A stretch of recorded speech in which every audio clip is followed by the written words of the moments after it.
This is Arts Alive. I'm Lynda Philippi, and my guest today is Tracy Ward. And Tracy's back with us again to talk about the latest installment in her Spooks Spirits. So welcome. Well, thank you for having me back, Lynda. This is really fun. Okay, so what's the latest? Well, the latest is that I have finished the first book, which is the Lafayette McMinnville. When I was here last, I was still working on McMinnville. I had not finished the book. The book is now finished. It is in stores all up and down 3rd Street. You can buy it. It's really fun. I'm working on the next installment. And I'm also working with MCM to do the next show of Haunted Yamhill. Okay. So, and McMinnville was, again, just like Lafayette, very hard to get away from sticking to the history and going to the mystery. But we have sabotage, murder, mayhem, all kinds of things. And a lot of the book is focused on the underground Chinese city that we actually have here in McMinnville. And I was fortunate enough to get down there and shoot some film. And I'm going to be fortunate enough to go down and shoot for the show as well. Okay. So, really exciting. What was the strangest, I mean, of all the weird and strange, what was the strangest and weirdest? Well, the strangest and weirdest is, by far, I think, to me, the Cook Hotel, which is now the Mac Theater, is so extremely haunted that in my research, I'd come across that the company called Casper had come in 1907. No pun intended. Yeah, in 1907, and they had done a kind of a ghost hunting type of thing. Oh, really? And the company's disbarred a bit, but I was able to talk to 3 of the original people that were on this shoot. Oh, really? And they had great stories, which we're going to do reenactments of those stories. Okay. Full body apparitions, light bulbs bursting when they're asking questions if anyone's there. They also saw a cowboy sitting in one of the empty rooms, and he got up, this tall cowboy. He looked tired and old, and as he started walking towards the group and then disappeared, but his footsteps kept coming and continued on by where they were standing. And really? A couple of the people at that time of the crew members got so scared they left. Wow. They said, that's it, I'm done. So and I did some research and found a gentleman who at the age of 72 had just lost his wife 5 months prior, was a cowboy, had moved here, started his life with his wife, and the week before he died, he went back to stay at the Cook Hotel. Really? And he had told people he wasn't feeling well, and he was coughing, and he'd go down and have his whiskey, and said, I'm just not feeling well, and ended up passing away there. And I'm connecting the dots. Sure. Perhaps that was a wonderful place for he and his wife with really fond memories. It was a very elegant, wonderful restaurant, smoking parlors, really beautiful, and rumored to have had a balcony that wrapped around 2 sides of the building. So in the 30s, it went through or late 30s, early 40s, it went through the transition of becoming the Mac Theater we see today. Oh, okay. Yeah, and most interesting, I think, is in the 500 block, where we have the Crescent Cafe and a number of hidden objects, etc. Well, that actually sits over the top of the Chinese underground. And the building has many, many, many visitors there. And I've heard that for years, too. Yeah, when we were down shooting, and it's been interesting since I've been on this project, I never looked for orbs or different streaks of light. Every time I've ever seen that, I've always thought, oh, it's got a scratch on the negative or this or that. And the owners of the building supplied us with their personal photos taken seconds apart where there's nothing. And then in the next shot in a ballroom, there'd be 100 orbs, which are 2 of the shots are in the book. And unfortunately, you can still see the orbs, but the quality compared to the actual shots that I have, unbelievable. But you can still see the orbs. So when we were in there shooting, we were downstairs in the Chinese underground, and when the shots came back, there was one huge orb sitting under a lamp. It looked like it was sitting on a bench. And then my daughter was taking pictures along with the photographer on a cell phone. And in some shots we can see orbs, but on the cell phone, it looks like tunnels, like they're running from us. Really? Yes, these big tunnels of light running through the Was corridors. she taking like a video? No, she was just taking shots on the cell phone. So there's no other lights. There's nothing else. Oh yeah, no, it's dark. And even in our the CD that comes with the book, which is really fun because it's got the actors and the music. We've got sound effects. It's really wonderful. And then of course my husband Lars Patrick, who's on KLYC, has narrated the whole show. And we have little ghost voices, and it's very scary. We cover McMinimans and La Rumbla. Not covered, but in the book, is the Tuscan Estates. The bed and breakfast. Their little cottage out back has someone who likes to stay there that doesn't pay. Wow. So really fun. And also Panther Creek is in the book, and it gives a really wonderful history of the starting of McMinnville, which we talked about Lafayette, how it was the golden, the Athens of Oregon, it was the golden city, and the sabotage and what happened to try and get the curse of Lafayette. Right. And then McMinnville finally winning the county seat.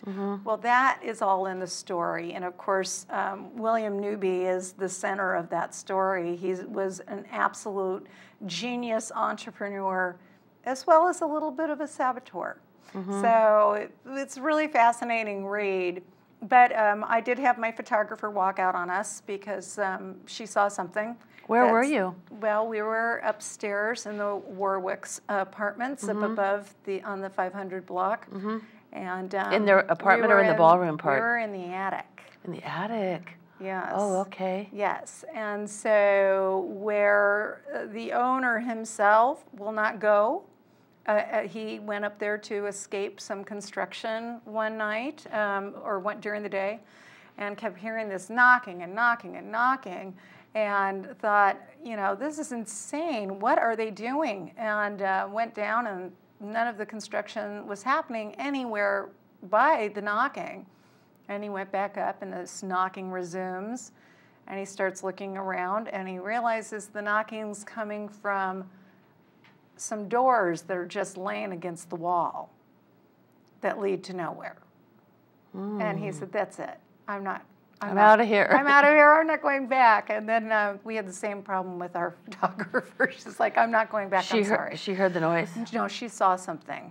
Ran across the corner of her eye. And wow. She said, that's it. I'm going to go. Up to now, Tracy, it's been festive, but now it's not fun anymore. Now I'm really seeing ghosts. Like, wow, but that's kind of fascinating because that's sort of what you wanted, isn't it? That was the whole point. And it is, and like what I was mentioning is that I never noticed things before, and then when I realized what I should be looking for, even in our little shot on the CD, you can see my son in the sheet. You can see a candle beautifully lit in a graveyard. All those other lights, and then you can also see there's orbs floating around, which I never even noticed until after we did the shoot. Because I thought, oh, it's a scratch or this or that. And then when I saw those shots of those like tunnel lights running from us with orbs, wow, there's something a little more here than it meets the eye. And going back over all of the shots we've done, we've found a lot of different activity, which we will post to our website. So people can come to our website, which is Spooks Spirits with T-O, S-P-O-O-K-S, T-O, Spirits, SPIRITS.com. And you can run through, look at parts of the book. You can look at parts of the television show that we already have done. We're using the television show that we produce here with MCM as a fundraiser.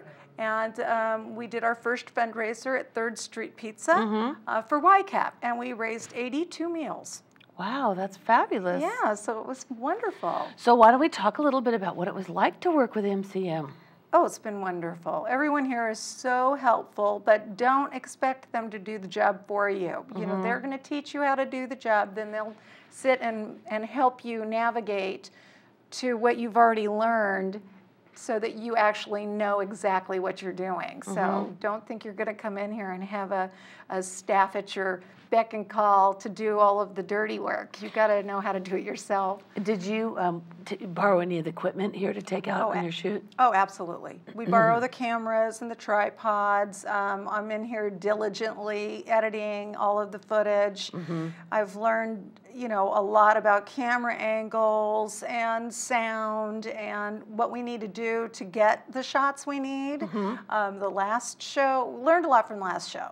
Because the last show, I had to constantly be going out and filming what you call B-rolls, which was just fill shots, because I didn't do enough when I had the opportunity with all of the costuming from gallery, all of the actors, you know, everything, the time and the space and the kindness of all of the people I've worked with, as far as being able to be either in their businesses or, you know, the museums to shoot.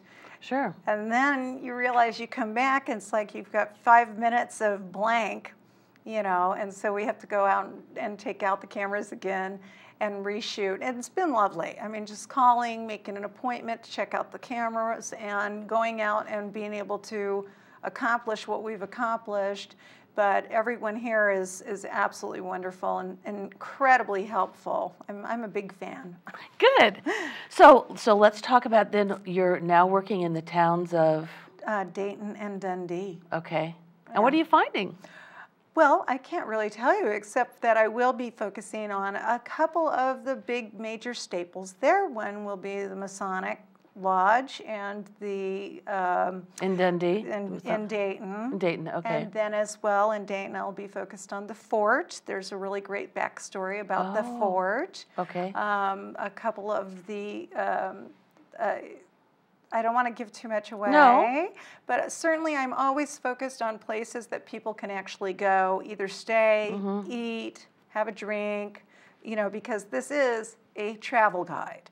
And it is focused on having fun. In fact, in the book itself, there is on one of the back pages is a calendar of events, and that's for the whole year. Okay. So you can, if you want to come or you think you're coming in this month, you can get on our website and find out what actually is happening that month. So it's really fun. Also, there's spa treatments that are you can have. There's restaurants and hotels and entertainment for children as well as the big children. And then, of course, we have the our index on the map as well is the wine tasting. So these are all wineries. Just in McMinnville and Lafayette was 30 wineries and also wine tasting.